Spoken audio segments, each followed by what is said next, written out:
Good morning and welcome to the first session on the question of cities and local food systems. I'm delighted to be here and to welcome you all to join us from literally all over the world. I'm, for the record, in the west of England, where the sun is shining today, rather amazingly.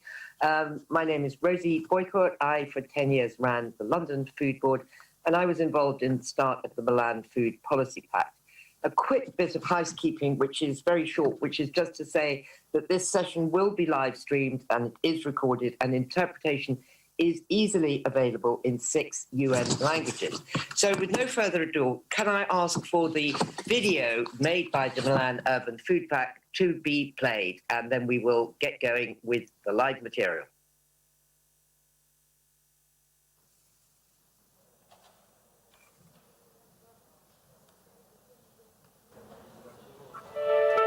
We have connected cities around the world and millions of people who inhabit them. We have worked together to overcome challenges. We have shared our experiences to inspire each other. We have made our ideas the core of our actions. Our shared goal remains the same: making food systems more sustainable, fair, safe, nutritious, inclusive and climate friendly. We are ready to face future challenges, committed to leaving no one behind. In the past 5 years, we have achieved a lot, but there is still much to do. The path ahead of us is paved. All we need to do is follow it together. Because the Milan Urban Food Policy Pact was built for us, by us. Cities and territories are the beating heart of the Milan Urban Food Policy Pact. They are striving to build inclusive climate action, sustainable urban development, social equity, poverty reduction and circular economy, able to optimise resources and reduce waste. These are issues concerning us all. It is only through shared commitments and efforts that we will achieve the Sustainable Development Goals. Fantastic. So great to see. And now, before we come to our third speaker, just a few words from you.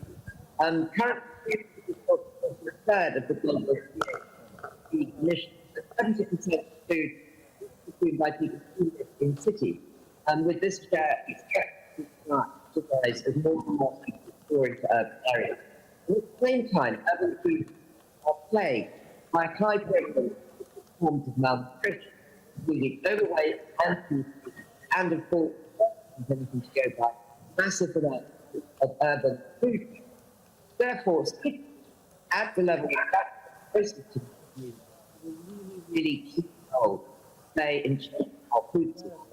And this has been evident, as you say, by all the great resources that are provided, often way beyond their mandate.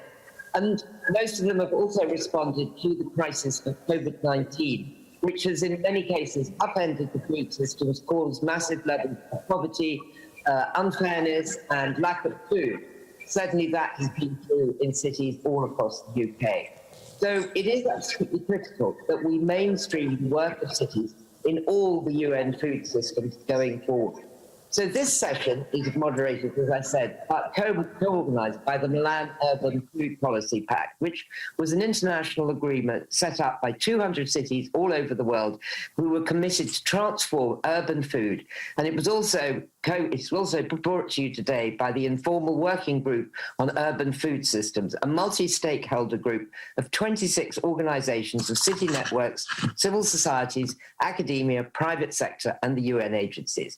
Food system transformation towards sustainability requires both horizontal and vertical planning and policy across different levels of government.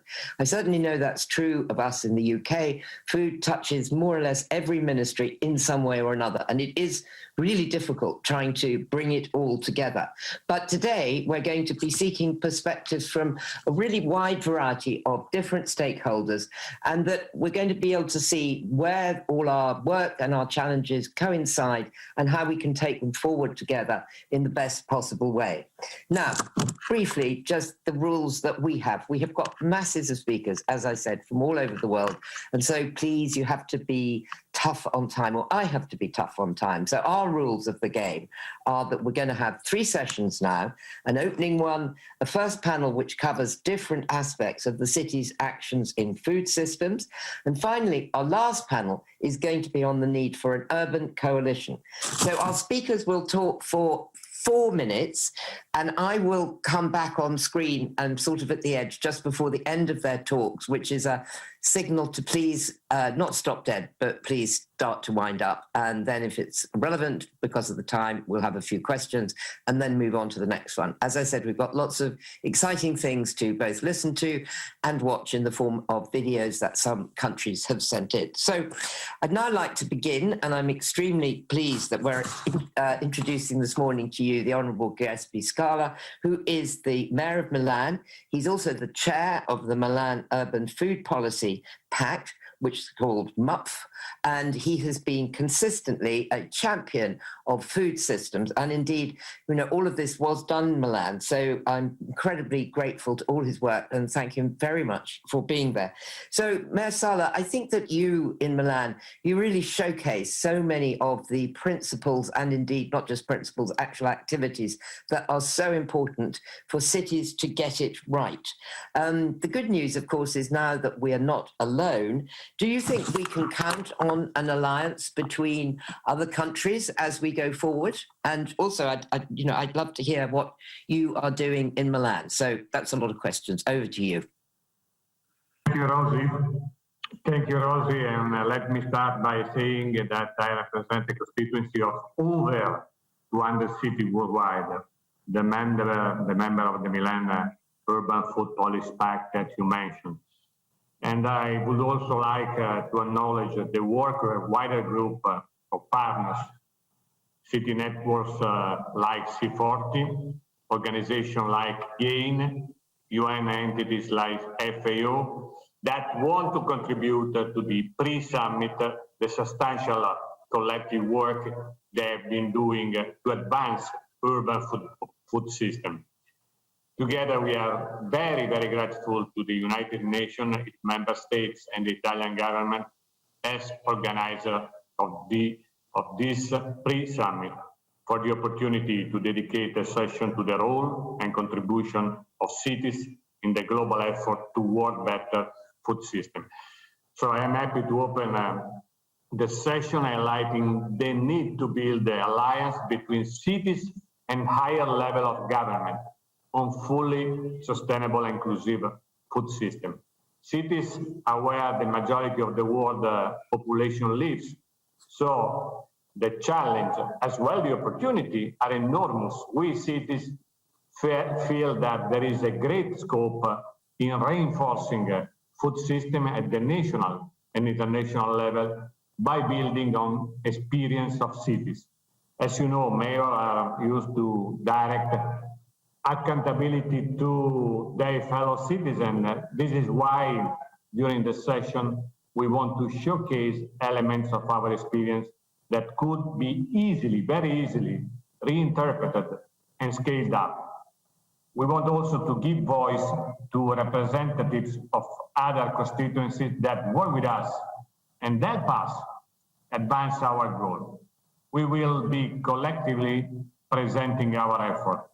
This summit process leaves a meaningful legacy to us all, very concrete ways to accelerate progress and sustain our collective commitments. Cities are playing their part and are ready to do more in the direction that the summit will indicate.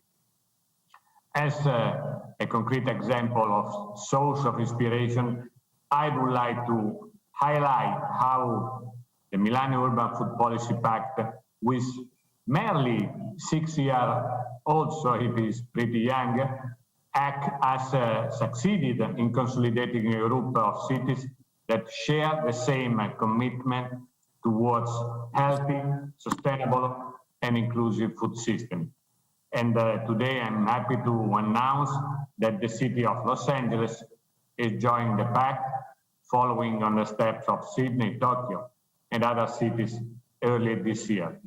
We will all meet in Barcelona next October, hosted by Mayor Ada Colau, who, like me and other mayors, joined today, champions the key role of cities. Now, our pact, the Milan Pact, provides a list of key actionable activities that respond to the common needs of cities in this thread. The added value of city-to-city collaboration and support, and the system of practice collection and reward, which is called the Milan Pact Awards, that put a library of experiences, practices, and lessons learned to the benefit of all members. Cities are committed to healthy, sustainable, and inclusive food systems, have a lot in common across the continents. And this is why supporting their collective work is so important.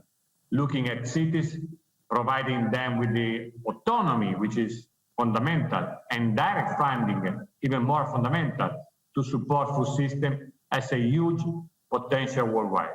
We cities call for the support from higher level of government, the private sector, civil society, and academia to raise their ambition and commitments in the search of innovation, sustaining scaling up and inclusivity in urban food system.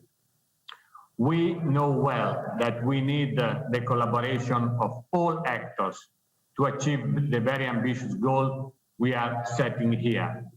There will be no inclusive food system if their components will not be inclusive as well.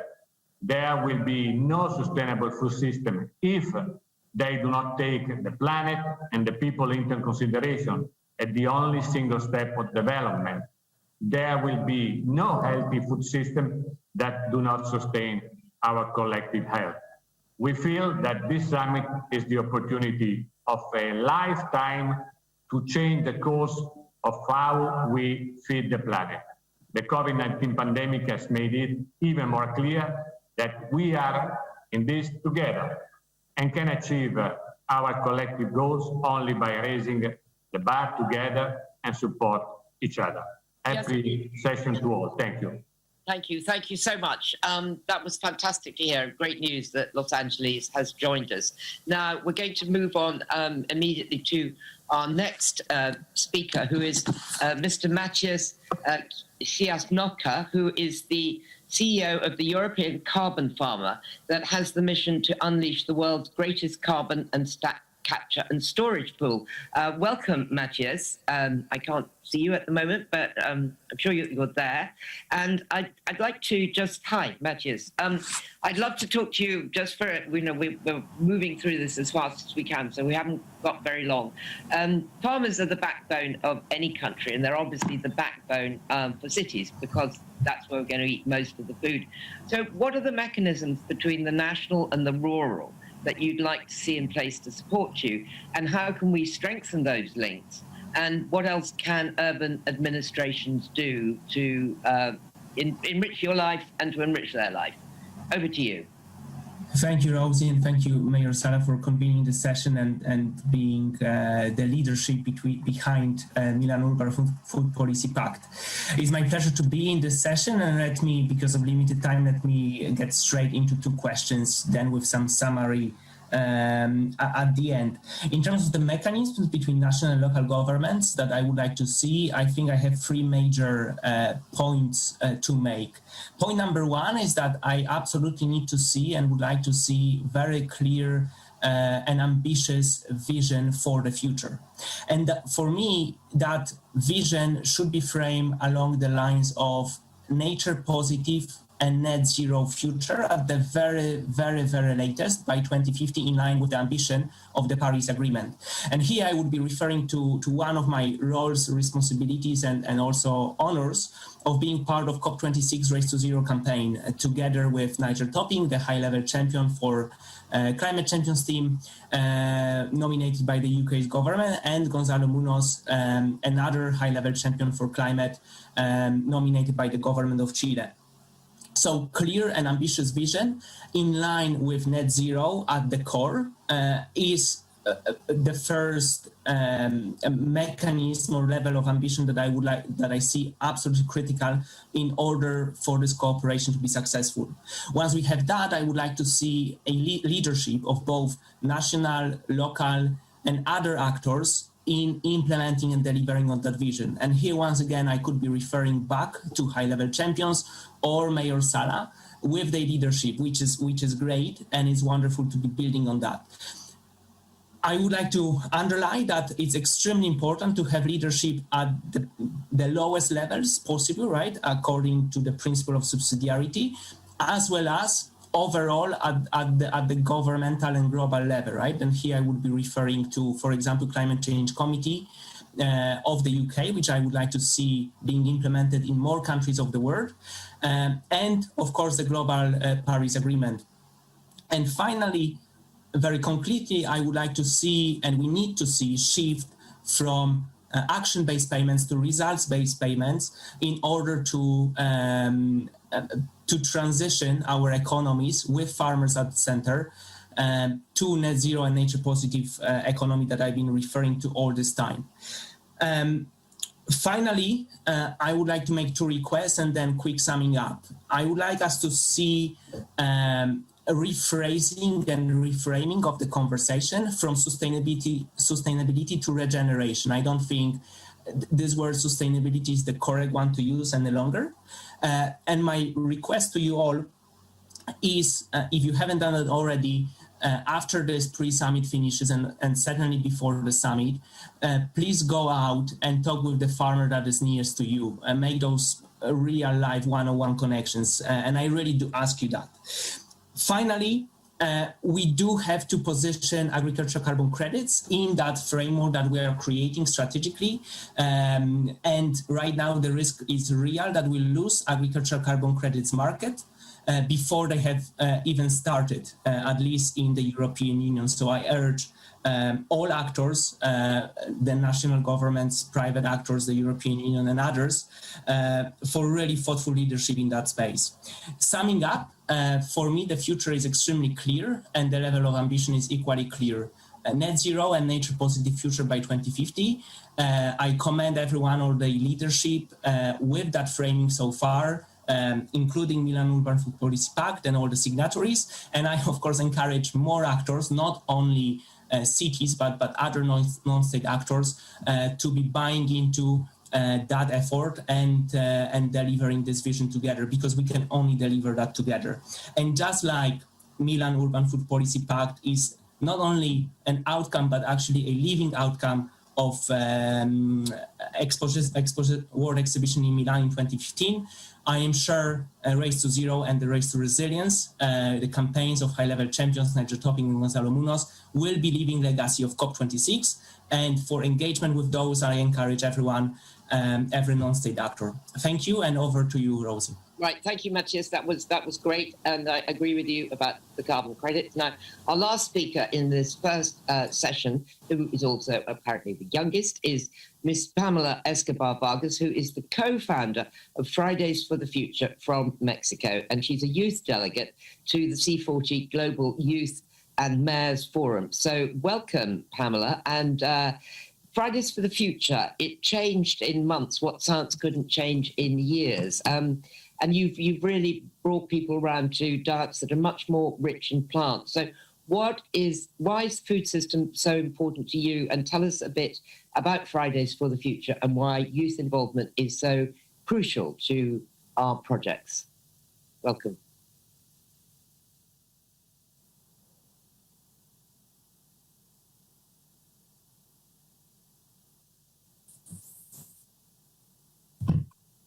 Thank you. The global food system is killing millions of people and animals, accentuating the global emergency and deepening inequities within international society. And we have to accept that this is the result of a whole civilizing system, that of neoliberal capitalism, which promotes overconsumption and irrational overproduction for the benefit of a privileged minority. The dominant economic model that reflects the unfair distribution of goods and externalities as a result of various interconnected systems of oppression, which violate indigenous, racialized, immigrants, women, and those historically impoverished, especially from the peripheries and the global south. We have to accept, too, that the victims are also of other species. Billions of animals that feel and suffer like us are objectified, exploited, and killed due to speciesism and anthropocentrism. Today, there is no doubt that the way we consume and produce foods affects us all, as it's directly linked with climate change, human, animal, and ecosystem health. Keeping this food system unchanged, especially if the population continues to grow, will worryingly exceed the safe limits for the conservation of life of the planet. As you already know, extinctions, climate collapse, and pandemics such as COVID-19 are threats that will get worse, and it's your obligation to work on solutions urgently. The transformation towards a sustainable, healthy, and fair diet won't be possible if a radical, systemic, and structural change is not carried out. One that accepts the infeasibility of necropolitics of capitalism, the injustice of exposition, and of any oppressive system. To do this, we, the young people, demand an equitable redistribution of food systems, reducing and regulating the monopoly financial power of transnational agri-food companies, and on the other hand, claiming the rights of farmers, indigenous people, and local businesses to return the food sovereignty that has been taken from them. Additionally, it's essential to move towards plant-based food models through actions such as the elimination of industrial livestock and the adoption of vegetable menus in school, hospitals, and other facilities. Achieving this requires awareness of sustainable food system and bioethics, promoting fair ways of living not focused on consuming and competing, but on building collective happiness with empathy, cooperation, and solidarity towards all the inhabitants of the planet. Millions of young people are already working on it, fighting at different scales for socio-environmental justice, fighting against all forms of domination, whether it's protesting in the streets, working in collectives, or changing their habits. You, who have the political power to make these changes, show us that you put life before capital, that you have the will to move towards fair food systems that contemplate the best solutions presented at this summit, work cross-sectorally and vertically between cities, national governments, and the private sector. Promote efficient links between young people and diplomats, creating alliances to give synergistic follow-up to the proposals. Young people will continue to observe you from Fridays for Future and other social movements.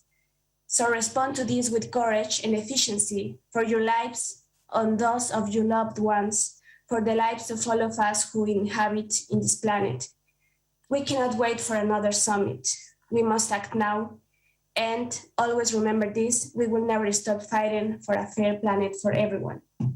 Pamela, that was wonderful. Thank you. It's so great that you joined us from Mexico, and that was really inspiring. And I look forward to being able to watch your work over the years to come. Now, that's the end of our first session. So we now move on promptly. I'm aware that we're a tiny bit behind time, but everyone's going to, me included, hurry up.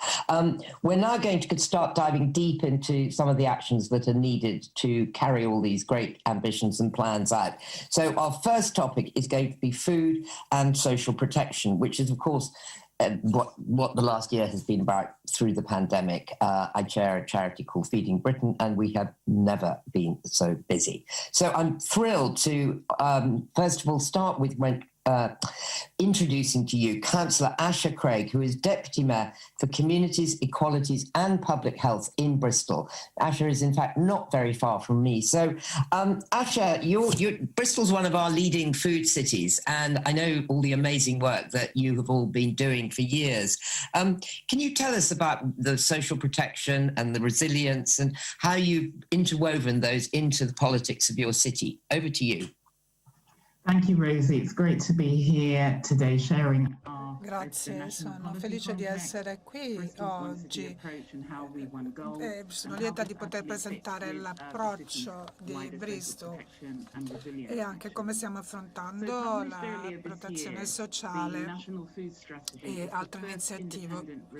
Quindi quest'anno per la prima volta è stata pubblicata la strategia alimentare nazionale, la prima rassegna indipendente sui sistemi alimentari in Inghilterra in 75 anni e definisce i cambiamenti ai sistemi e all'alimentazione necessari per raggiungere gli obiettivi in termini di salute, clima e ecologia.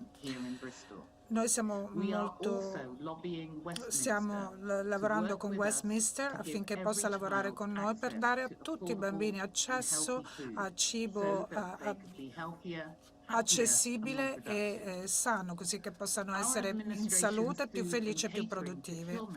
Le nostre politiche di approvvigionamento alimentare e servizi di catering assicurano che il cibo sia sostenibile e sano e abbiamo introdotto anche una politica che vieta la pubblicità di cibo, di junk food. La nostra partnership vuole avere un approccio più ampio che integri tutti i sistemi alimentari integrali. Lavoriamo insieme anche al settore delle associazioni non a scopo di lucro e questo loro insegnano alle persone di Bristol di pianificare e cucinare cibo sano ed è fondamentale per la resilienza della nostra comunità. I nostri partner sono organizzazioni e gruppi pubblici, privati, sindacati e volontariato e insieme affrontiamo nuove sfide, comprese la fame e la sostenibilità alimentare. La scorsa estate, senza alcun finanziamento nazionale, i fondi cittadini, i nostri partner, hanno garantito che nessun bambino morisse di fame nella nostra città. Abbiamo 6 consigli cittadini che creano delle opportunità per portare avanti delle azioni. Abbiamo dei luoghi collettivi dove i nostri partner si incontrano per discutere politiche, compromessi, obiettivi condivisi per creare opportunità nelle nostre città. Il nostro approccio ci permette quindi di avere un approccio olistico e orizzontale sul cibo, ci mette in una posizione forte anche nei confronti del nostro governo. A giugno abbiamo vinto un riconoscimento che riconosce proprio tutti i nostri sforzi nel settore dei sistemi alimentari. Abbiamo creato quindi un movimento per il buon cibo a sostegno anche delle iniziative portate avanti a livello comunitario. Abbiamo ridotto gli sprechi alimentari, abbiamo affrontato il discorso della uguaglianza e dell'equa distribuzione del cibo. Questo ci ha portato ad avere dei risultati veramente interessanti che vogliamo condividere insieme a reti nazionali, istituzioni e il governo, come previsto anche dalla nostra strategia nazionale alimentare.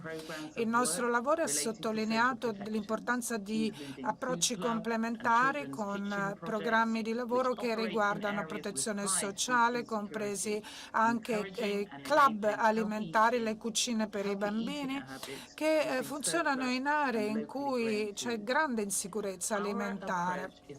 Il nostro approccio prevede giustizia ambientale e sociale, esattamente come previsto dagli obiettivi per lo sviluppo sostenibile delle Nazioni Unite. Questo è essenziale per una città dove più di un quarto dei nostri bambini crescono nella povertà e per la quale abbiamo fissato degli obiettivi veramente ambiziosi per il 2030.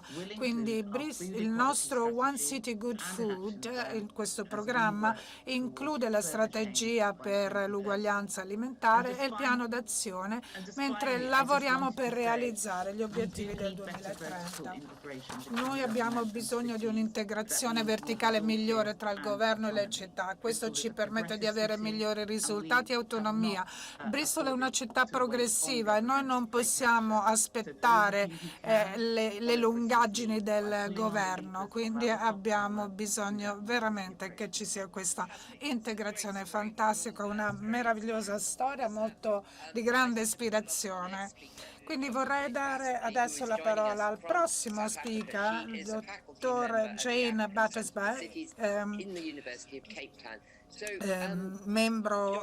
professore presso l'Università di Cape Town. Ci può parlare delle sfide che le città devono affrontare quando dobbiamo portare avanti degli interventi in ambito di protezione sociale e di resilienza? Come funziona? Grazie, sono lieta di essere qui. Dal punto di vista africano è veramente fondamentale adesso considerare delle azioni per la sicurezza alimentare. Abbiamo una serie of food insecurity and a rapid increase in diet-related non-communicable diseases centered in urban areas. Not only that, but the food systems in urban areas are transitioning at a rapid rate and profoundly impacting the food systems all around them. And yet the framing of food policy and the responsibility for food policy and governance within the African continents remains resolutely national and rural in focus. This needs to change. So I've been asked to speak on the theme of social protection and resilience, which is interesting because social protection hasn't really been considered as an urban mandate across the continent.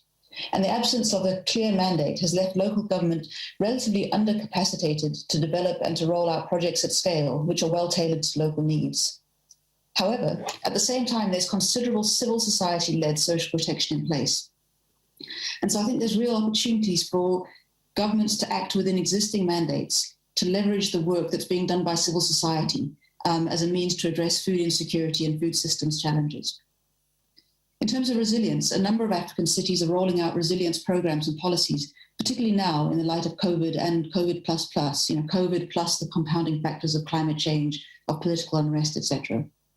The city of Cape Town, for example, has got establishing a food systems program as a flagship action within its 2019 resilience strategy. This is focused on building resilience of food systems components that fall under local government's competence, like safety, disposal, urban agriculture, public markets, etc., in order to improve access to affordable, nutritious food for all, focusing specifically on vulnerable communities, thus linking social protection and resilience. However, what we've seen as an ongoing challenge is that many efforts to increase food system resilience are at the same time undermined by broader urban development and economic policy imperatives, which often disrupt traditional and informal food systems that provide systemic resilience. So we need to think about how this fits within the broader urban development framework. We've also noted that the functional resilience of food systems is enhanced by the choices and decisions taken by systems users, i.e. the urban residents. And so policies designed to increase resilience need to build in civil society as active agents of resilience building. This depends on increased civil society agency and inclusion in decision-making. I think local governments are unique, and they have unique characteristics that enable them to serve as transformative agents in the food system. They're the level of government that's closest to the citizens. They've got the capacity to be less siloed, as we heard in the Bristol case, and they have the potential to react rapidly to challenges and opportunities as they arise. And so I want to conclude with 4 quick points. Firstly, there's a need for the reframing of food systems thinking by national governments to recognize the role of urban food systems in wider food policy and planning. Secondly, within the African context, there's a need for clearer decentralization in which there's a greater devolution of finance as well as devolution of responsibility to local government. This would enable local government to be more responsive to food systems challenges. Thirdly, there's an urgent need to draw on civil society as central partners in food systems transformation at all phases of development.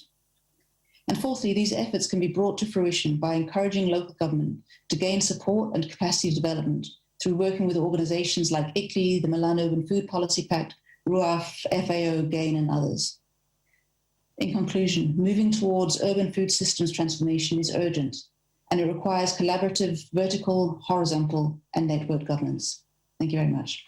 Thank you so much, Jane, and thank you to Asha. And now we're going to move speedily on to our middle session, which is about food waste.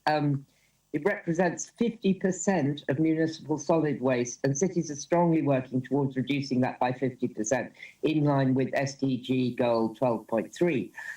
We're going to have two videos now, and then we're going to have a talk from Emma Chow, from a lead of the food initiative at the Ellen MacArthur Foundation, which is about the circular economy and does amazing work. But the first video we're going to see is from Mrs. Marta Suplicy, who's Secretary of International Affairs at Sao Paulo, and it's about the circular economy of food. So over to the video. Thank you. It's a great pleasure to speak on behalf of the City of Sao Paulo at the UN Pre-Conference on Food Systems and to present the municipal program to combat food waste and loss. I would like to greet as tablemates Yvette Cabrera, Director of Natural Resources Defense Council, and Ellen MacArthur, founder of the Ellen MacArthur Foundation, São Paulo's partner in important projects related to the circular economy. We are happy, very happy with the results of this cross-reaching program because of its positive impact on social, economic, and the environment. The initiative employs 114 people, including 21 women from the There Is a Way Out program that seeks financial independence for women who suffer domestic violence. The municipal program to combat food waste and loss, with 410 assistance entities registered with the municipal program Food Bank, promotes the distribution of previously discarded healthy food, good for human consumption, to people in food insecurity situations. In 2021, more than 11 tons of food were collected. Employees engaged in the program are trained in topics related to combating waste and promoting health and food safety. They perform the tasks of collecting, weighing, sorting, and engaging traders. The program to combat food waste and loss, based on the principles of circular economy, is fully aligned with the 2030 Agenda goals, specifically with health and well-being, decent work and economy and growth, and the responsible consumption and production. In 2019, the initiative received the Milan Pact Awards. The City of Sao Paulo will continue to be committed to strengthening the municipal policy of combating food waste and loss. For that purpose, it will be essential to continue counting on a close partnership with all of you. Count on Sao Paulo. Thank you. Thank you. Thank you. That was so great. And I wish we could be with you in person. Hopefully we will be someday. Now we're going over to another video from Yvette Cabrera, who's the Director of Food Waste, Healthy People and Thriving Communities at the Natural Resources Defence Council. So Yvette, are you there? We look forward to your video coming up now. Hello, everyone, and thank you for having me. I'm honored to be here. My name is Yvette Cabrera, and I'm the Director of Food Waste at NRDC, one of the U.S.'s largest environmental groups. One of the ways that NRDC fights climate change is by working to reduce food waste, a top climate solution. Globally, food waste represents about 8% of greenhouse gas emissions. If we want to tackle climate change, food waste solutions must be a big component of all countries' and cities' climate strategies. We need more legislation and voluntary initiatives that commit us to not throwing away food, especially when global hunger rates are skyrocketing, as we've recently seen since the pandemic. And we need funding to back these programs so that cities and states have the resources that they need to aggressively tackle food waste. One of the most important things we can do to address food waste is measure it. The more we measure, the more we know what and where the problems are and how to address them. And we need measurement at all levels, in households and at city, state, and national levels. In households, or in an individual restaurant, that can be as simple as tracking what you're wasting and why.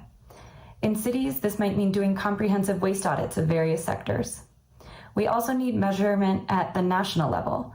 We need to collect data on how much food waste goes into landfills and incinerators, into recycling, or left on farms.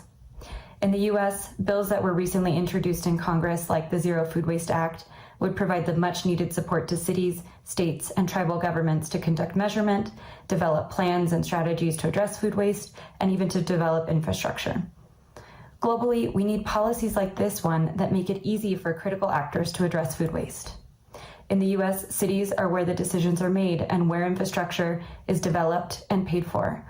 That's why the focus should be on ensuring that cities and communities all over the country and the world have the resources and support that they need to implement programs. Cities are already taking gigantic strides towards food waste reduction, but game-changing solutions are expensive and cities need more resources for them.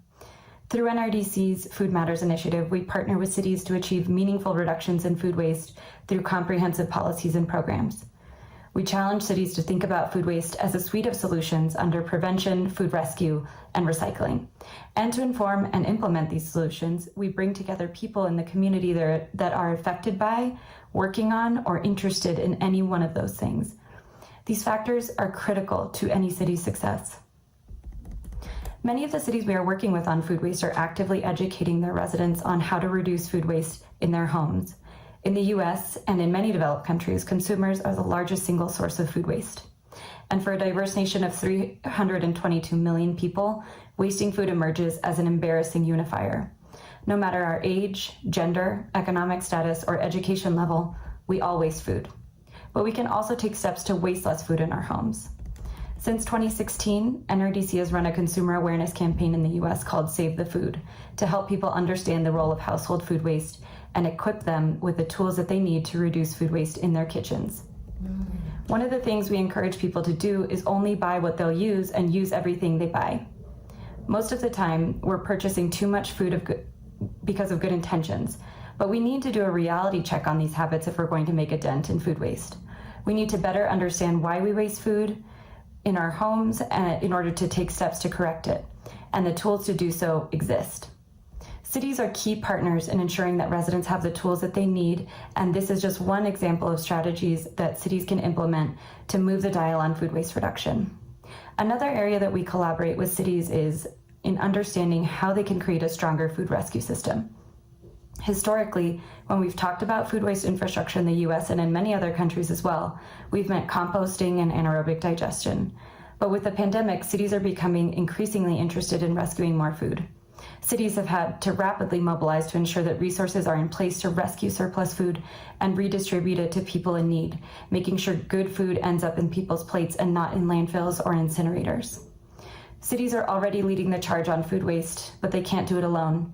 Cities need money. They need it to do more education for their residents and businesses, to measure their food waste, to develop food rescue and recycling infrastructure, and to develop important end markets. They need support from their federal government and state governments, and companies, small and large, need to step up to support too, to help us come up with solutions and to implement the solutions as well. Cities are resourceful. They glean best practices from each other, they evolve to meet their residents' needs, and they support each other to not reinvent the wheel. Conversations like this one today and having global goals and coalitions help cities to contextualize themselves as part of a movement, because we are in this together to address food waste for the people and for the planet. Thank you. Thank you so much. Thank you. That was fantastic, Yvette. Really informative and really, again, inspirational stuff. So our final speaker in this session is Emma Chow, who works for the Ellen MacArthur Foundation, who has really pioneered all the ideas about the circular economy. You have worked with a lot of cities, Emma, on looking at the circular economy. What are the key things that you've found? And I'm afraid we're already slithering a bit on time, so I'm going to have to urge you to keep very tight on your answers. I'm sorry, but a big welcome to you.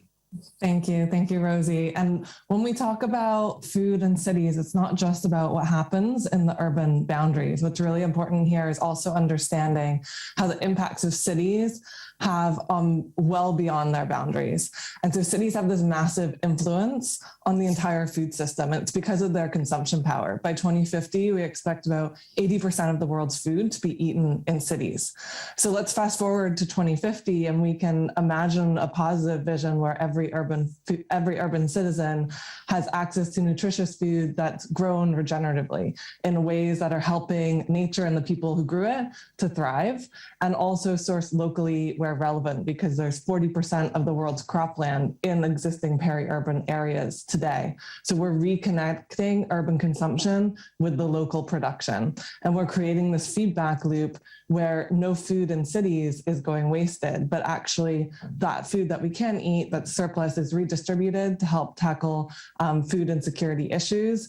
And we're taking the parts of the food that we can't eat and turning it into products we can use. So that might be compost, biofertilizers that are going back out to the surrounding farmland, but also there's innovative solutions like biomaterials, building materials, et cetera, that can be used in the broader bioeconomy. So in such a future, cities are playing a critical role in achieving a net zero and nature positive goals that are being laid out today while supporting farmer livelihoods long term. And this is in deep contrast to the highly linear system today. And that's where circular economy principles can be brought in. And you heard from Sao Paulo a few minutes ago, one of the 3 cities alongside New York and London, who we've been working with to really demonstrate what does application of circular economy look like on the ground in different contexts, because food is always local. It always needs to be designed for local contexts. And what's really important here is it's not just about cities, the municipalities leading, but the importance of engaging across sectors. And it's up to every food system actor in urban environments to be playing their part, and new types of collaboration. That's been part of our role and learning journey over these past couple of years through the experience, is how to create a common vision that speaks to all of these actors who can then rally around and find new ways to collaborate and really go beyond just trying to undo damage and optimize the current linear system to fundamentally redesign it. So it's a big undertaking when you're going on this systemic change path, but needs that orchestration and it needs that common vision. And that's where circular economy can come in multiple folds. So I'll stop there because I know we're tight on time. Oh, Emma, thank you so much. Yes, that's fantastically interesting. I didn't know that 80% of the food was going to be eaten in cities by 2050. That's incredibly, pretty chilling, but anyway, staggering statistic, which I will remember and work about in my head. So our next bunch of speakers is something very dear to me because I've campaigned a lot for it in England, and it's about the necessity of school meals, essentially free school meals offered in cities. Our first speaker, I'm delighted to say, is Ms. Meti Tamrat, who's from the School of Health and Nutrition as an advisor to the mayor of Addis Ababa, and you've taken the lead on school meals. So Meti, can you tell us about it, and also very briefly, why, in your opinion, it is actually key for cities to do this? And again, like I had to urge with Emma, we're tight on time, so if you can keep your answer brief, I'd be really grateful. Welcome, anyway, welcome. Okay, thank you very much, Ms. Rosie. Thank you so much for having me here. And it's my pleasure to attend such kind of meeting. It's my first to attend in City and Local Food System Summit. So as you mentioned, I'm working as a school feeding coordinator, and also now I'm mayor advisor in school feeding and school health and nutrition part. So I would like to start, this program is critical, especially for 2 main reasons in our context. The first one is studies also show that more than 57% of public school children come to school with empty stomach. And also most of school dropouts and absenteeism is due to shortage of daily meals, and 16% of, according to our study, 16% of class repetition is also associated with malnutrition and also short hunger. So these 2 things are directly and indirectly affecting the quality of education and also the right of food. So most of the time, in our experience, people think that we were also thinking like in cities, people are living in better standard. But when we go to the public and government schools and check the reality, large number of students are coming with empty stomach, so they really suffered and also do not attend school. So how the government started the program. Before the government started or launched this school feeding program, there were different initiatives. For example, one of the familiar initiative which was established by the former First Lady, Wazir Roman Tesfaye. She established a Untitled Charitable Association and started to provide food for about 22 targeted needy students. And also there were different initiatives, even though there were different initiatives, but large number of needy students were attending class with their empty stomach. So to the government, the city government or the mayor started to pilot the program in 2019 by 55,000 students, and currently in Addis Ababa city government, all primary school students, around 420,000 public primary students are benefited by a school feeding program. Yeah, so this school feeding program now giving relief for especially students who come from destitute families because they get breakfast and also lunch twice in a day.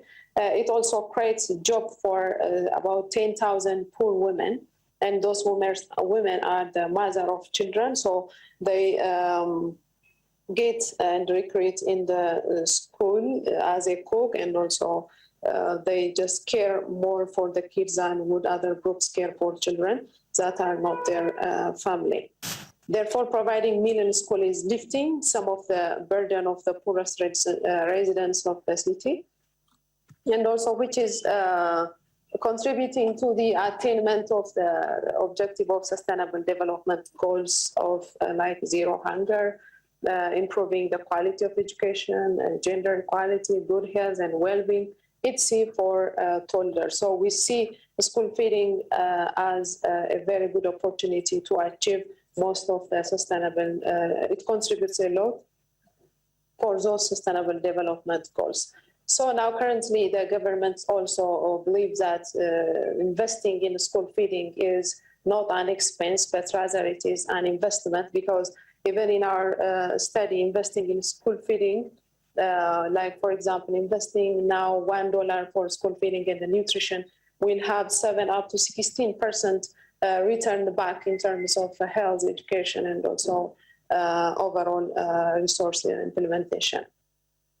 Fantastic. So, what was the role of the mayor? Even though this program is very costly since we are a poor country, but due to the commitment of our city mayor and also the direction given to the higher officials, played a very significant role in the implementation of the program within a very short period of time. And it's benefited all primary school children in the city of Addis Ababa.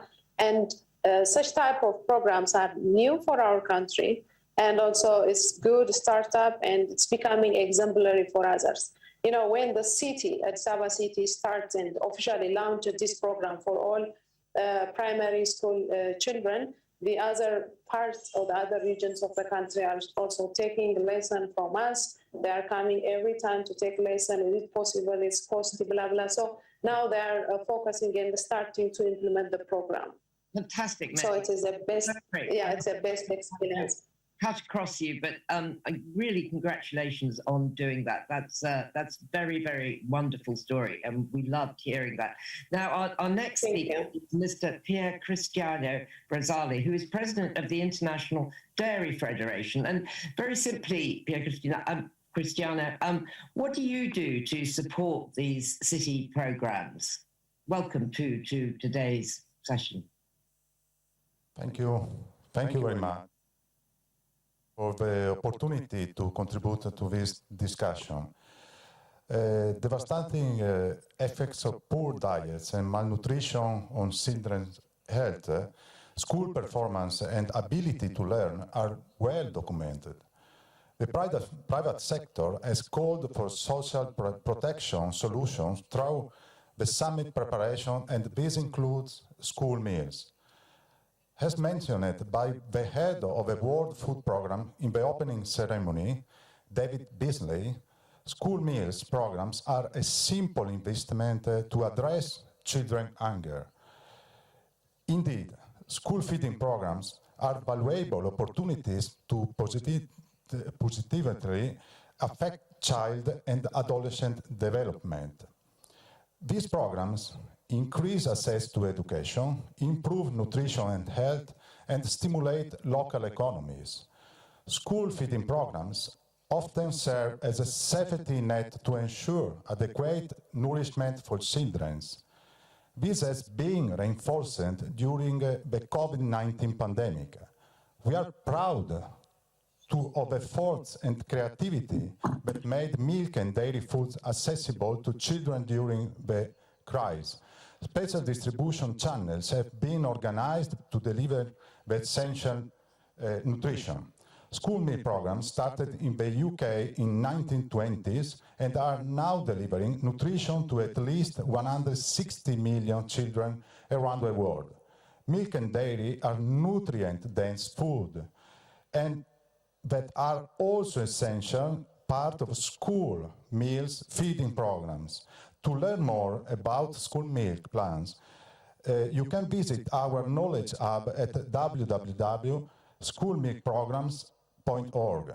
You will find reference material and 11 case studies from Burundi, US, Canada, India, Kenya, Republic of Korea, Peru, Russia, Sri Lanka, and Switzerland. Based on our research and experience, successful programs are the result of collaboration between schools, local governments, dairy community, including local cooperatives and processors.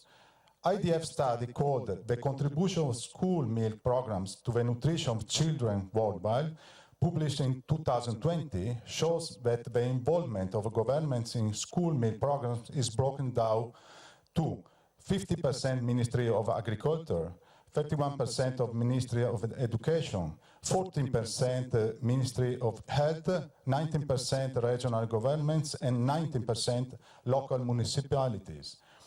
School nutrition and education healthy eating are crucial part of sustainable food systems. And let me say that dairy products are crucial part of balanced diets.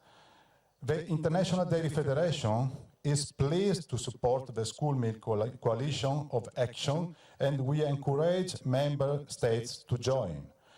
And now, let me raise a glass of milk and drink some milk. Thank you very much. Oh, thank you so much, Jana. That was brilliant. And yes, I think we undervalue the nutritional values of simple dairy products like milk and how important they are. Now, our last speaker in this session is Mr. Kim Dae-young, who is from the Seoul Eco-Friendly Distribution Center, who aim to deliver environmentally balanced meals. And Kim, thank you first of all, so much for joining us. And I'm afraid I have to, right at the kickoff, remind you about the time constraint. And if you can confine your remarks and make them quite speedy, I'd be incredibly grateful. A big welcome to you. Thank you. Thank you, Rosie. I will start by explaining for school meal supply system. For your information, school lunch is free from elementary to high school in Korea, and its local government supports the cost of food. We are also playing an important role in expanding eco-friendly agricultural product. The center is sourcing the agricultural, marine, and livestock product from selected superior producers, and we are checking the safety and quality of them every day. The following is a more detailed breakdown of the supply process. 1, determining schools which want to use our system. In Seoul, Korea, every school starts its new school year in March, so our center surveys every school which is hoping to use our system in January. 2, selecting suppliers and delivery companies. In principle, food materials offered to schools should be eco-friendly products. The center also selects individual business companies for general school meal materials if we don't have any eco-friendly options available to supply materials are swiftly as possible. The center divides Seoul City into a few sectors according to the location of each school. And then the center selects and assigns delivery companies so that the food materials can be delivered efficiently. 3, determining the supply price of food materials. The price of school meal materials supplied by the center is determined by price deliberation committee consisting of officials from relevant public institutions, school officials, third-party experts, and parents' representatives. 4, suppliers provide food materials for schools on a daily basis. Food materials are supplied to school if they pass safety inspection of pesticide and radioactivity asset. If any quality defects or residual pesticide are detected during this inspection, the center stops the distribution of these products immediately and suggests alternative food materials. They also have to pass the required inspection to be delivered to school. The center operates 3 centers in 2 locations. They are large enough to supply food materials to more than 1,300 schools in Seoul. We are currently supplying food materials to 1,035 schools out of total of 1,344 schools in Seoul. 5, immediate replacements in case of a problem. Each school has its own school nutritionist and parents representative expecting the food materials to make sure they are up to standard. If the school complains about the size, weight, freshness, etc. of food material, the supplier must provide other materials within 1 hour. The center will do our best to ensure that every child can be safe and healthy food through our system with help and support from central government as well as the Seoul metropolitan government. We need a lot of efforts and facilities to supply our children with safe and fresh food. Now is the time we need your attention. Thank you very much. Thank you so much. That was brilliant, and it brings us on very neatly to our next section of the day's event, which is about the question of the food environment and how we try to make our food in our city already environmentally friendly as possible. And I'm thrilled to be announcing our first speaker, Dr. Manuel Alculete Lopez de Aruja, who is the mayor of Cream. Now, I'm sorry, I haven't pronounced that quite right. But Mayor Aruja, thank you so much for joining us. And please tell us, what are your city's challenges in creating a healthier and, of course, more environmentally friendly diet for your citizens? Welcome.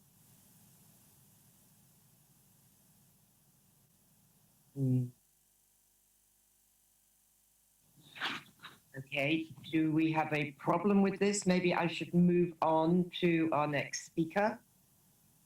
Okay, all right, if you're online and it would be okay, can I welcome then Ms. Nancy Roman, who is the CEO of Partnerships for a Healthy America, and you are devoted your lives to working with the private sector to ensure the health of America's youth. Are you there online? And in which case, a big welcome. Hi, good morning. So thank you so much.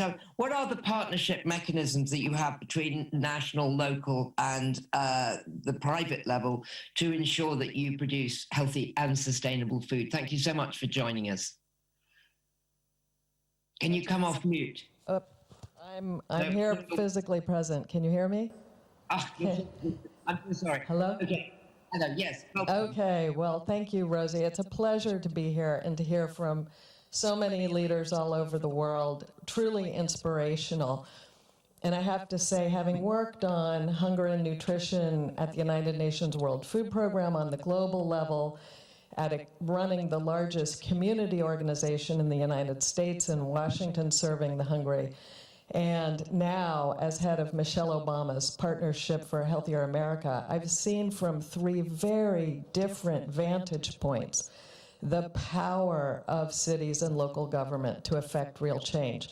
And I've been inspired about what I've heard. A couple of brief points. You know, you're big enough to have impact, yet small enough to be agile, often more agile than state and local governments. And what can be done? Well, some of you are doing it already, of course. You know, updating and revising procurement rules to favor nutritious and nature-positive foods. I agree very much with the calls to use nature-positive instead of sustainable, which I think more accurately describes what we're talking about. Second, you know, really invest to the extent that you have resources and get them to this purpose. Invest in making it easier to store and move vegetables and fruits and legumes. These are the nature-positive foods. And then a third point I want to make that I think is so often underappreciated. You know, we obviously understand that demand shapes supply, but we forget the extent to which supply shapes demand. And I think cities really, really have power to think about that. The supply that you feature and showcase can shape the demand of your citizens for healthy, good food. And here's how we're doing it with a program we have. In partnership, yes, with the private sector and foundations, we are providing 12 weeks of free produce, super high quality produce to families in need. But at the end, and why 12 weeks? Because that's the period of time which data shows that if a family receives a serving a day, every meal for 7 days a week, 12 successive weeks, they establish a habit for produce. And once that habit is established, we challenge the private sector to come in and meet that demand ongoing at affordable prices. And it's not surprising that we have been funded to implement this program in now almost 30 cities. And we're continuing to do that because it helps to shape and drive the demand. The last point I'd make is really link whatever you're doing on the charitable side to the retail side. What I have found everywhere as I've worked all across Africa, Asia, the United States, Latin America, in every urban setting, there are communities where you have free distributed access, and then the next step is food that's beyond reach in price. We need to be building those interim steps that make food affordable to people who can and will buy healthy food, and they're not priced out of the market. So I could go on, but in the interest of time, I'll stop. Anyone who wants to work on these issues, I'm here and available and happy to engage. Nancy, thank you. That was really interesting. I personally, I would love to hear more about that 12-week trial period. I didn't know that, and that's riveting. Our next speaker is Mr. Jeff Rysome, who's a partner and Chief Innovation Officer with Gell Architects. What kind of tools, Jeff, do cities need in order to ensure increasing the healthy supplies of food, like food hubs, gardens? How do we turn this around? And welcome to you. Oh, the floor is yours. Thank you. Thank you very much. A real pleasure to be with you all today. And I really want to, I think to some extent, build upon Nancy's last comments and talk about the scalable, actionable design solutions that will invite urban residents towards choosing healthier foods and changing some of their habits. So sort of focusing on people between the supply and demand side that Nancy was mentioning. And really what I hope is that we can create a call for city leaders and advocates, but also private corporations to collaborate to make the healthy, sustainable, affordable food choice the easy choice for people in cities. And so what I mean by that is that, you know, typically we've thought maybe that the way that we eat has to do with our conscious choice and made in response to signals of hunger or personal feeling. But we know now more and more that the way our communities are designed, what we call the foodscape, the public space, public life, and the access to food places really influence our food behavior. And so physical cues that might be visible, like signage, sidewalk space, presence or lack of seating, also of produce, like Nancy was saying, as well as invisible cues, smells, sounds, presence of other people. All of these elements can have a big role in the decisions we make.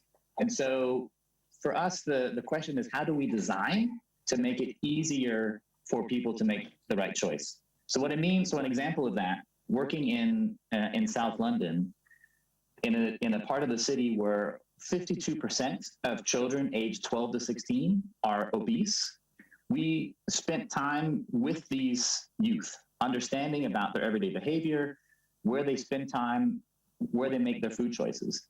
And we found that 2/3 of all the youth in this age group, 2/3 of them, when they're spending time in the city, they're at bus stops. Bus stops are the place where they can hang out, be with one another, yes, wait for transit, but that's where they spend a lot of time. We also know that fast food, unhealthy food, follows public transportation. So bus stops are usually located next to unhealthy food options, and fast food chains will pay a premium to be close to these transit locations and be close to where kids are. We also know that places like McDonald's have done a great job of inviting children, especially teens, to spend time there. Wi-Fi, varied seating options, etc. So this sort of connection between places where people eat, the transit, and people's everyday lives, that bus stop is just an example of a place where the food system meets people every day. But it's not only bus stops. Of course, it's school routes, it's the location and design of supermarkets, the design of kiosks, corner stores, and the public realm in general. So the question is how do we scale, how do we make interventions that can be scaled not only in places like London, but also in places like Lagos? I have 3 sort of call to action points that can, I think, make a difference here. The first one is that we need this lived experience data.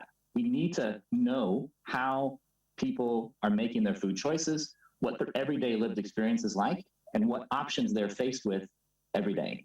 We need concrete evidence and data about people's lived experience. Second thing is that we actually need to engage actively with the people whose lives we want to improve.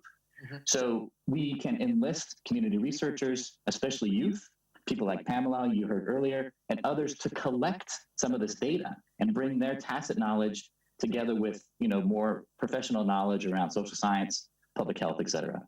And the last thing is we have to much more proactively partner with the private sector. Making healthy, sustainable food affordable isn't financially viable unless we're actively engaging the private sector in this dialogue to have implementable solutions in an innovative way.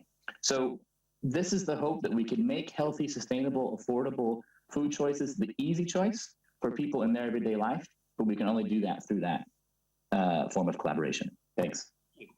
Thank you so much. That was so interesting. And yes, of course, the bus stops are key. And you put it in such a very clear way. It certainly made me think about bus stops. I'll think about them much more. And that was fantastic. So now we come to our summing up. We have 3 speakers who are going to reflect on what they've heard and how we go forward. And I'm delighted to say that Dr. Peter De Franceschi from the ICLEI, the Global Food Programme, is joining us first. They're working on urban coalitions. Can you just tell us why the coalition is so important, and what do you see as the levers of change going forward? Welcome, Peter. Hi. Thank you, Rosie. I'm very pleased to speak on behalf of the Urban Food System Working Group, an informal alliance created over a year ago to amplify and recognize the voice of cities and towns in food systems transformation. So this working group, which is a co-organizer of this important event, comprises 26 UN civil society organizations, city networks, and research institutes, and is co-led by the Food and Agricultural Organization, FAO, and the Global Alliance on Improved Nutrition Gain. Imagine that in the process of the Food System Summit, members of the working group have organized independent dialogues in more than 26 cities around the globe, undertaking consultations among 52 cities, collectively submitted game-changing solutions, engaged in discussions on the solution clusters, and finally, we organized the Global Summit Dialogue just a few weeks ago on urban food systems to bring political attention to the key role of cities and urban food systems. Now, after all these months of collective efforts and dialogues, the time has come to let supportive words be followed by supportive action. We, the members of the working group, are calling upon cities, national governments, and all partners to join the call to action to support the establishment of a coalition on urban food systems as a key outcome and legacy of the summit. The coalition aims to ensure that commitments to support urban food system transformations are made and resourced, and that cities and their partners play a catalytic role in their implementation. Local governments need national governments, and national governments need local governments to achieve sustainable food system change. I think we heard this from several other previous speakers. So why is it important to act now and to support a coalition in urban food systems? Well, first, there is an urgent need to promote systemic and cross-sectoral food systems management and to develop such capacity at the urban and territorial level. Even here, previous speakers raised important entry points to this comprehensive approach.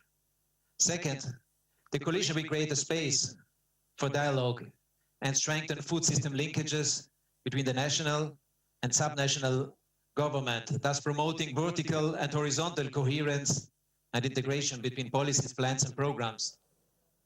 Thirdly, the coalition will leverage the work and expertise of existing networks and initiatives to promote integrated action on the ground and meaningful engagement of local actors.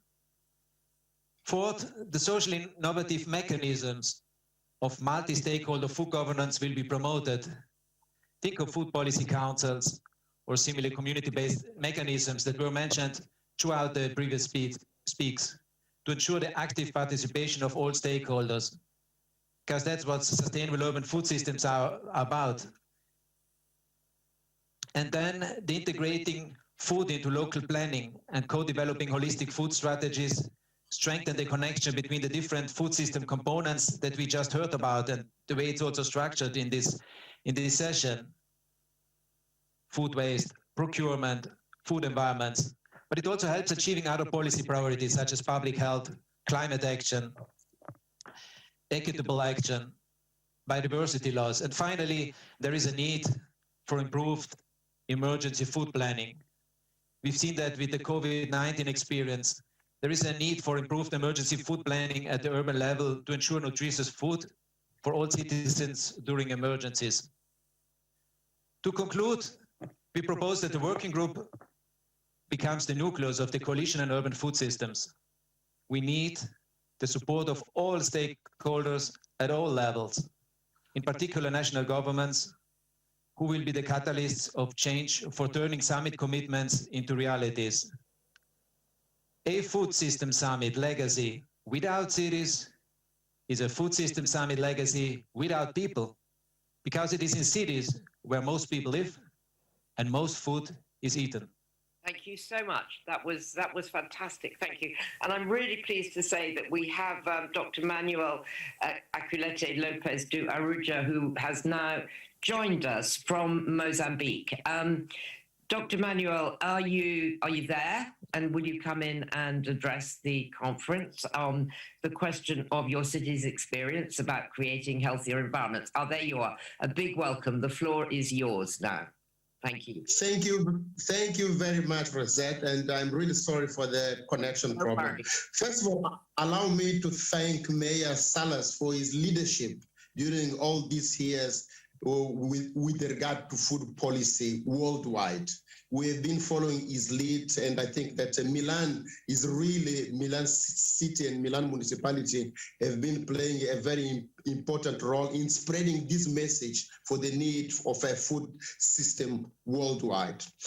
Quelimane City is the capital of Zambezia province in Mozambique. It's a medium city with about 400,000 inhabitants, and it's also a coastal city, making it actually one of the most vulnerable in terms of climate change, thus putting further pressure on issues related to food system.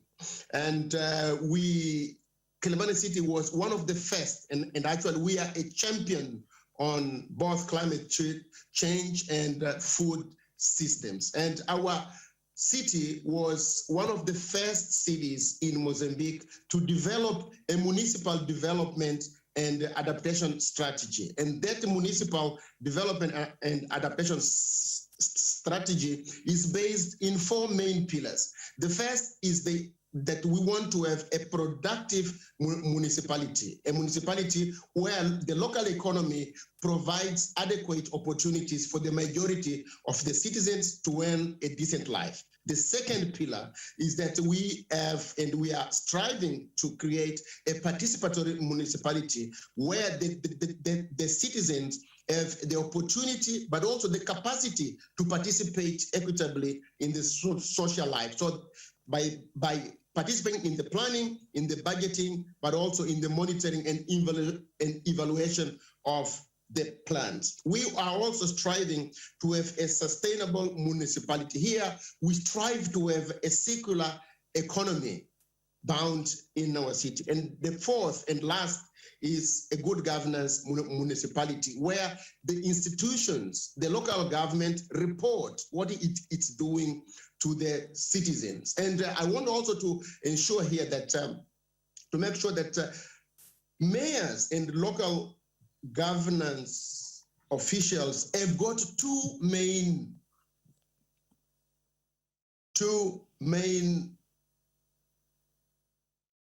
advantages when compared to other levels of governance. The first is that the mayors and local government are elected by their peers. So the issue of legitimacy, it's very important in achieving the objectives that we are setting up, including all the SDGs. But the other also is the issue of proximity, because mayors are close to where the problems are. So the issue of food is at the core of any local governance. And in the case of Quelimane, and this is the example I want to share, is that we were facing with two critical problems. The first was the issue of waste management, and the second was the issue of nutrition. Our city was one with the highest levels, about 52% of the population were undernourished. So through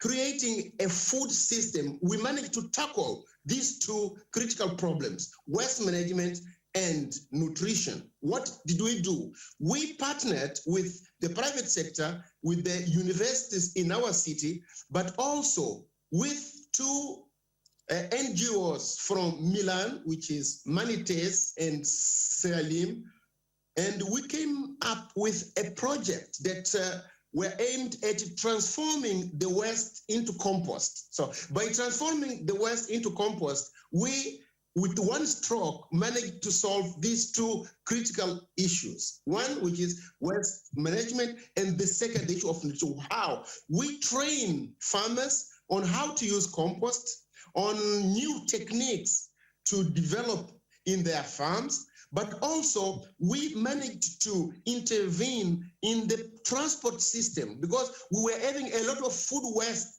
during not only in the fields, but also when they were transporting this food from the farm to the market. We also had a third challenge, which was to improve the system at the market level. And lastly, just to finish, we are teaching our farmers on how best to combine the different products that they are producing to have a more nutritious food outcome. Okay, thank you so much. Thank you so much for joining us. And I'm so glad that your internet managed to work and we were able to include you in the session. So I want to come back to the last session in the last few minutes of the event and come to Miss Bettina Bergman-Madsen, who's the Chief Procurement Officer at Copenhagen. Copenhagen, as everyone knows, has been a trailblazer in terms of food policy. And Bettina, how are you doing it? Welcome. Thank you. Can you hear me now? Yes. Everybody? Perfect. Thank you for giving me the opportunity to speak on behalf of the Danish delegation and share with you the experience of creating a multi-sectoral national food procurement officer network in Denmark. I can only nod to what everybody else has been saying. It's so important and crucial that we all work together. In Denmark, the local authority is responsible for the meals served to children, the elderly and social vulnerable people in public institutions, and hereby also the public food procurement. Copenhagen has in the past 15 years been procured for organic and sustainable, climate-friendly and healthy public meals. The requirements of the tender include extra evaluation points for fairly traded food and supporting diversity in fruit and vegetables that are seasonally produced, with an extra, as an example, for example, can be mentioned the potatoes. The potato is not just a potato. There are actually so many different kinds of them, and they are ready to be harvested at different times during the year, very dependent on also where they are grown. The procurement also includes the SDG measurable goals on including food waste and packaging, lowering CO2 emission, and giving more evaluation points to climate-friendly food. Procurement can and will always be a very powerful tool to support a healthier food system if you use it correctly. As a part of the eClay and FAO partnership, we organized an independent dialogue where I brought real potatoes just like these into the virtual room. This was in a, we are opening up our tenders for small and medium-sized firms and farmers on focusing on an upcoming tender that are only aimed at potatoes in Copenhagen to include these small scale farmers. It may seem like I'm crazy about potatoes, but they are just a symbol of an ingredients that are very important in the traditional Danish cooking. It is also important that the two examples I want to tell you about, how local government can work with national government on supporting sustainable food system. Firstly, the Danish Ministry of Environment established a network of food procurement officers from all cities and towns in Denmark when adapting the European Green Public Procurement Guidelines into a Danish context. In the very beginning, very few procurement officers tried to incorporate sustainable criteria and SDGs into their tendering process due to the lack of knowledge. You have to know that procurement officers often work alone. They are rarely exposed to the food system global debates and can therefore not be oriented on the changes that can and need to be implemented through their procurement work. But now, just 3 years later, the knowledge exchange that our national government has fostered through the network has led to great improvement. Second example is the collaboration between the Danish government and the municipality of Copenhagen on a European joint action program from DG Sante called Best Rema. One of the tasks is to establish a procurement officer network encountering all EU cities to create their own national network. Due to a lack of language barriers, it is not possible to establish one large international network. We need, though, to share knowledge across borders. Led by an EU food procurement ambassador, each chair of these national networks will meet regularly so that the different countries can learn from each other. It is an example of working together and sharing important knowledge, both horizontally and vertically. Local and national governments can work together. This is just two of the Danish examples on how it can be done. Final note, to implement global action like those of the SDGs more quickly, it would be useful to connect these national networks at the UN level through the procurement ambassadors. And the ambassadors would be able to inform as well as adapt and test input from global debates before bringing them to the national networks where procurement officers from around the world can help to understand why it is important to know that a potato is not just a potato, and how we all can help create a more sustainable and climate-friendly food system. It is so important. We need to work closer together across all sectors. In this way, we can change what are so urgently needed, and the implementation can happen so much faster. Thank you for having me here. I look forward to the rest of this event and for being a part of the hard work that lies ahead of us. Thank you very, very much. And as ever, it's always inspirational to hear from Copenhagen. Now, our last speaker today in this session is on stage already. She's Miss Christine Gould, who is the founder and the CEO of Thought for Food, which is an extremely good title. Christine, what are the innovative multidisciplinary and multi-stakeholder mechanisms for ensuring the inclusivity and the engagement of younger people? Welcome. And I know that I'm up against time, so I will be quick. In my organization, Thought for Food, we do work with youth, millennials and Gen Zs all around the world to create and accelerate and invest in cutting-edge science and tech-based solutions that solve food and agriculture's most important challenges. Our approach is really important and very next-gen, not just because of the demographic we work with, but also because we focus on new approaches that are highly collaborative and impact-focused. As we look at today's global landscape, there are two important demographic patterns that stand out, and those have been touched on today. It's rapid urbanization and huge, bulging youth populations. Cities are growing and they are becoming younger, especially in developing countries. This is a phenomenon that cannot be ignored, but it's also a huge opportunity for food systems transformation. Our world's youth represent an unprecedented force for innovation. By the numbers, they are the most educated, entrepreneurial, digitally savvy, and socially conscious generations the world has ever seen. To answer the question you asked, which is how can we build innovative, multidisciplinary, and multi-stakeholder mechanisms for ensuring inclusivity of youth, the answer is quite simple: include youth. Put them at the center of solutions building. Every city that wants to attract talent, business, and investment requires a supportive and collaborative community to serve as an integral part of its 21st century economy. Investing in things like community labs and maker spaces, incubators, design thinking labs, innovation challenges, any type of initiative that can break down barriers and unite diverse disciplines like science, policy, entrepreneurship, architecture, urban planning, art, design, and more. Cities should cultivate this collaborative innovation ecosystem. The more collaborative and multidisciplinary the communities are, the more competitive and attractive they become, and the stronger they get.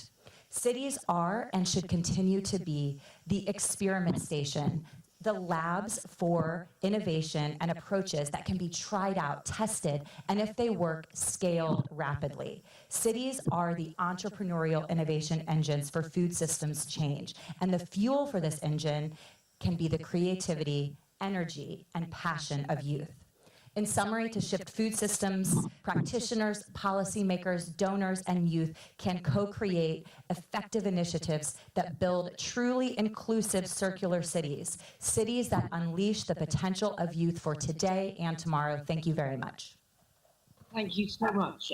Thank you so much, Christine. I'm so glad that you were able to join us. And that was a fantastic session and fantastic contribution on which to end, to just put forward so powerfully the case for the importance of cities, the amount of us that are going to live there, and also, as you said, the power of youth within the cities to transform the system. Thank you very much to the Milan Urban Food Policy Pact for bringing everyone together. I think one of the common themes is about collaboration. Another common theme is obviously that the cities are innovative, but we need to share best practice through sessions like that. So on that note, I'm going to say thank you very, very much to all our speakers and to wish you a great day in the rest of the conference, and goodbye.